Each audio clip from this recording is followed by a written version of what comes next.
Hey guys, Sylvia here. I'm back. I'm actually recording this the same day as I recorded the Ninjago video essay, so my throat's kind of sore and I might need some water, but I'm just gonna keep talking because this topic, I need to just get into it because I think it's important and it's gonna highlight some of my issues that I have with certain character types and a fandom interpretation of a character.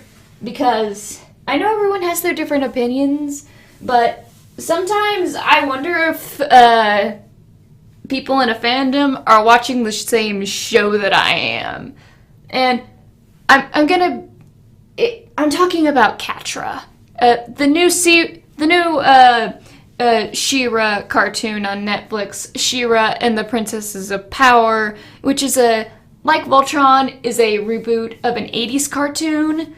A cartoon that I actually watched when I was little, not because I grew up in the 80s, but because when I was little, my parents didn't let me watch mainstream cartoons.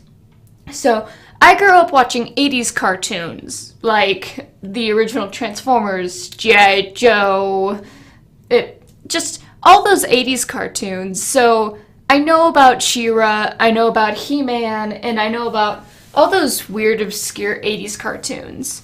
So I remember, the only thing I really remembered about Catra, because I was really young when I watched those shows, was that she was not a good person. She was, in fact, one of the villains. And she maintains that role in this cartoon, but hey, the entire fandom is just all up in arms about Catra. Like, they think, oh, she's such a sweetie. Like, she's a cute little innocent cat and we love her. No! She's not. She is a villain.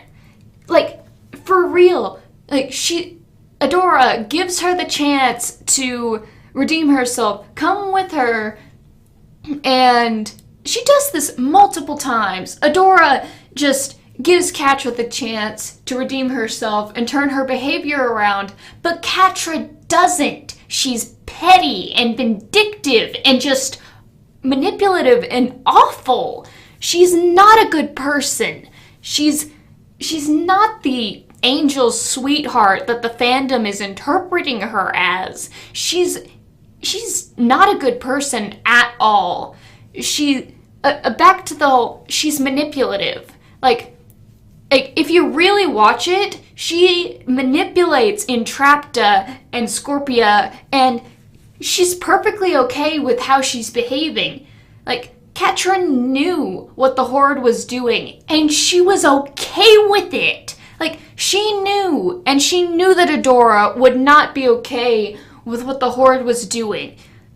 And she kept that from Adora, her best friend, just so she could, keep Adora in her life. And the reason she is doing all of these terrible things is to get back at Adora for leaving her, like, for going off with the rebellion, but that was Catra's fault. She engineered that, like, all of her actions, keeping the truth away from Adora, like, not telling her the truth about what the Horde, Shadow Weaver, and Hordak were doing, was just awful. She was being selfish, and now she's just being petty she's hating Adora for a decision she made because of something Catra did.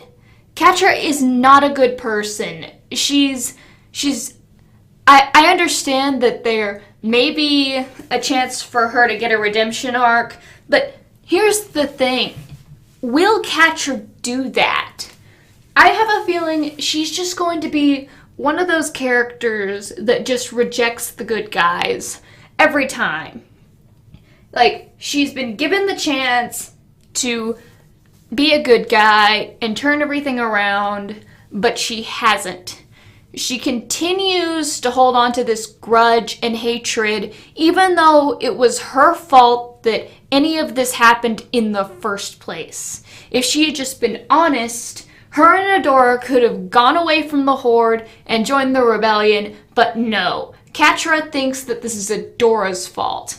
She is shifting the blame to someone else other than herself, and she continues to do this.